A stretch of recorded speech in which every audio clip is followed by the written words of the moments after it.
Hello cooking lovers, welcome to our channel Summi and Jemis kitchen. আজকে আমাদের recipe হলো KFC style chicken wings.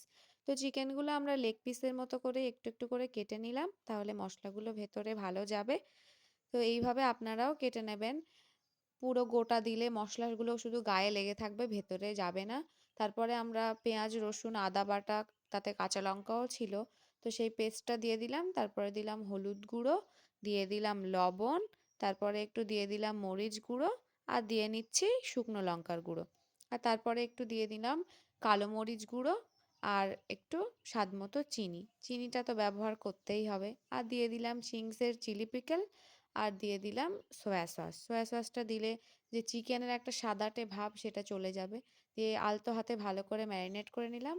আর আমরা হালকা একটা কোটিংয়ের জন্য ব্যবহার করলাম বেসন আর ময়দা। আর তাতে একটু স্বাদ আনার জন্য আমরা দিয়ে দিলাম লবণ, একটু মরিচ আর একটু শুকনো লঙ্কা। কারণ এটা দিলে একটু গায়ে যে কোটিংটা থাকবে তাতে একটু বেশ লবণ মরিচটাও হয়ে যাবে, না হলে কেমন যেন খেলে ঠিকঠাক ভালো লাগে না। তারপরে আমরা চিকেন উইংসটা একবার কোট করে নিলাম ওতে। তারপরে আবার একবার চিল্ড ওয়াটারের মধ্যে ডুবিয়ে আবারও কোট করে নিলাম। তাহলে এটা করলে ক্রিস্পি ভাবটা একটু বেশিই আসবে। তো আপনারাও আমাদের মতো করে এইভাবে করে নেবেন। তারপরে আমরা লো ফ্লেমে ভেজে নিলাম চিকেন উইংসগুলো। একদমই লো ফ্লেম করে রাখবেন, তাহলে ভেতরটা ভালো করে কুকড হবে। দেখুন রেডি হয়ে গেল চিকেন উইংস। তো ভিডিওটা ভালো লেগে থাকলে অবশ্যই লাইক কমেন্ট শেয়ার করবেন। Thank you.